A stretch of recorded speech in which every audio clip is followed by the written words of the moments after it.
Welcome back students. Today we start chapter number 15, windstorms and cyclones. So students, as we all know that nature, it provides us various ways and means for survival on the earth. It means भाई देखो हमको बहुत सारी चीज़ें nature से मिलती हैं. बहुत सारी चीज़ें क्या हम अगर बात करें तो हम सर्वाइव करते हैं अर्थ पे, हम जी रहे हैं. That is because of nature. Understand? But if we walk along the other hand, we also find that nature is also very destructive for us in form of natural disasters like earthquakes, floods, droughts, cyclones. ये सभी क्या है बेटा? ये सभी हैं natural hazards. It means जो natural disasters हैं लाइक फ्लड हो गए, ड्रॉट हो गए, साइक्लोन हो गया, अर्थक्वेक हो गया, ये नेचुरल डिजास्टर्स कहे जाते हैं, नेचुरल हजार्ड्स बोले जाते हैं. And we also call it as natural calamity. Clear? So ये तो था बेटा कि नेचर किस तरह से हमारे लिए हेल्पफुल है और किस तरह से डिस्ट्रक्टिव भी है. Understand? So in this chapter हम लोग इस चैप्टर में बेटा पढ़ेंगे कुछ ऐसे ही फ्रिक्वेंटली ऑकरिंग नेचुरल डिजास्टर्स के बारे में, लाइक थंडर स्टॉर्म्स हो गया, साइक्लोन्स हो गए, टॉर्नेडोज हो गए.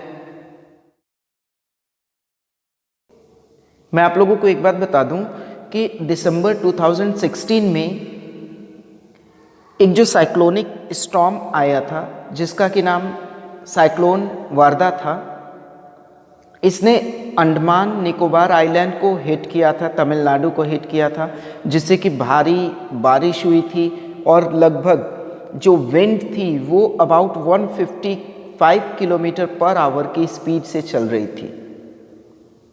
और ऐसा एस्टिमेट किया गया था, उस वक्त बताया गया था कि लगभग 18 लोग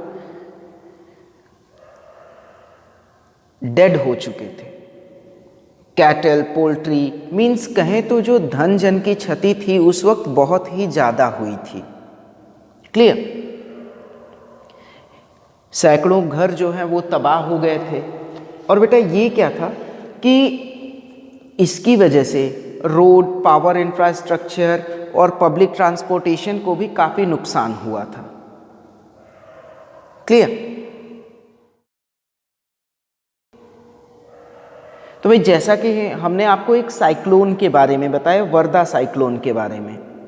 clear? So the first thing we talk about in this chapter is about cyclone. So cyclone क्या है भाई? It is a violent storm. ये क्या है? एक वायलेंट स्टॉर्म है दैट डेवलप्स ओवर सी, जो कि समुद्र के ऊपर डेवलप होता है. And after developing there, it may move over land, causes a great damage. भाई देखो पहले तो ये समुद्र के ऊपर डेवलप होता है लेकिन फिर ये लैंड की तरफ भी मूव कर जाता है, जिससे कि बहुत ही ज़्यादा नुकसान होता है, बहुत ही ज़्यादा हम कह सकते हैं कि तबाही सी मच जाती है. Understand?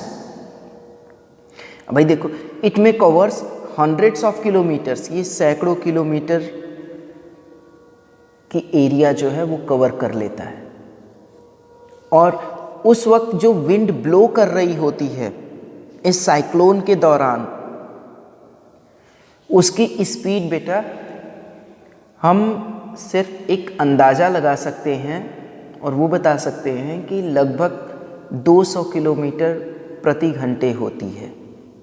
Clear? About 200 kilometre per hour और मोर देन इट, इससे ज़्यादा भी हो सकती है. Understand? And cyclones are associated with, जो साइक्लोन्स होते हैं बेटा ये एसोसिएटेड होते हैं strong winds, heavy rains and tidal waves. Clear?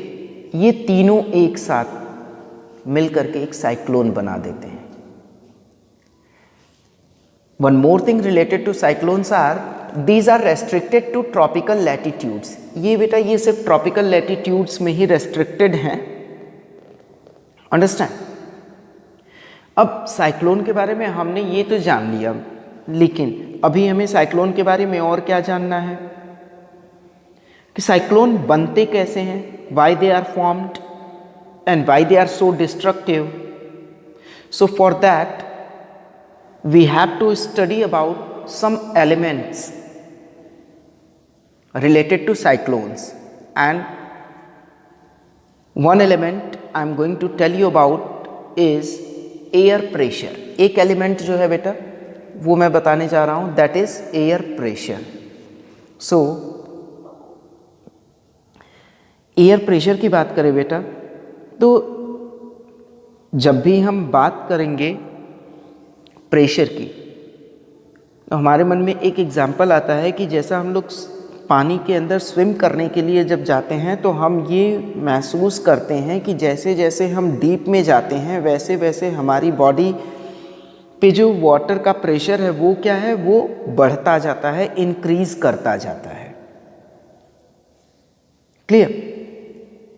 So in such way air also applies a pressure on us. So we can say that air exerts pressure in all directions, up, down and sideways. Understand? और air pressure exert क्यों करता है भाई? It is because its molecules, जो air molecules होते हैं, these bombard any surface they come in contact with, यानी किसी भी सरफेस के कॉन्टैक्ट में यदि एयर मॉलिक्यूल्स आ गए तो वो उन पे बम्बार्डिंग कर देते हैं. That's why air exerts pressure over any surface, any object. Got it?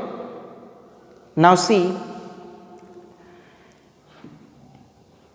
Air also exerts pressure on our body. Air जो है बेटा वो हमारी बॉडी पे भी प्रेशर एक्सर्ट करती है, but we can't feel it, हम उसको फील नहीं कर पाते. क्यों? इट इज बिकॉज ऐसा होता है बेटा क्योंकि the fluids present in our body, जो हमारी बॉडी के अंदर फ्लूइड्स प्रेजेंट हैं, they exerts as much pressure as air exert on us from outwards.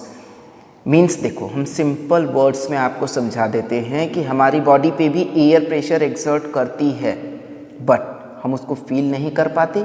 उसके पीछे रीज़न क्या है कि जो हमारे बॉडी के अंदर फ्लूइड्स प्रेजेंट हैं, दे ऑल्सो एक्सर्ट्स प्रेशर, और जो वो प्रेशर एक्सर्ट करते हैं वो क्या करता है, जो एयर मॉलिक्यूल्स प्रेशर हमारी बॉडी पे एक्सर्ट करते हैं, अबाउट हम कहें कि उनके इक्विवेलेंट हो जाता है.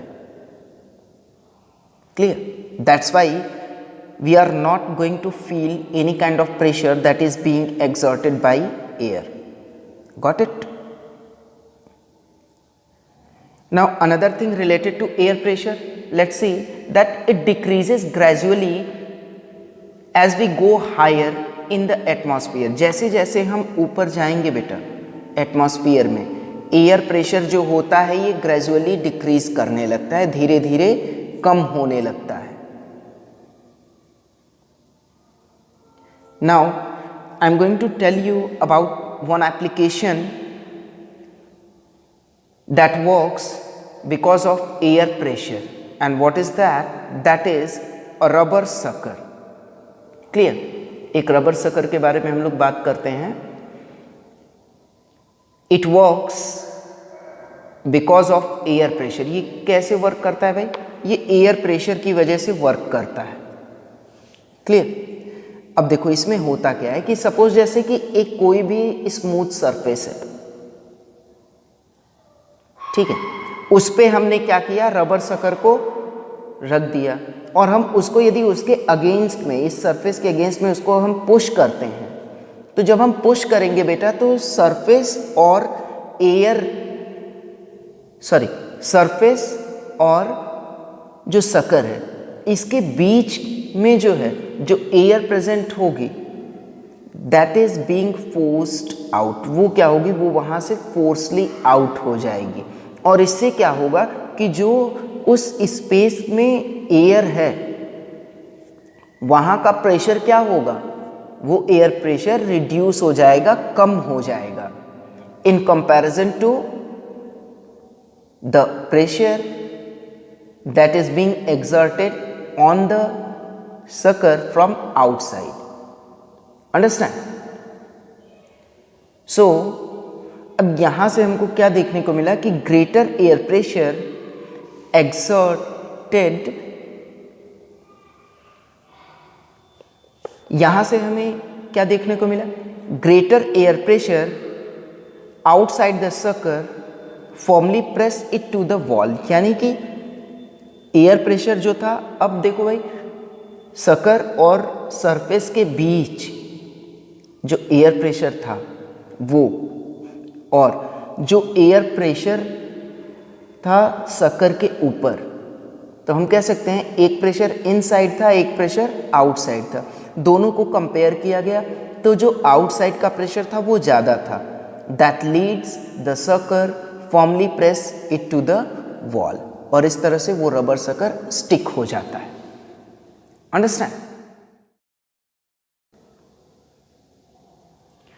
So students, this is all about today's class, and in our coming class we will discuss some more things related to this chapter. So thank you and have a nice time to you all.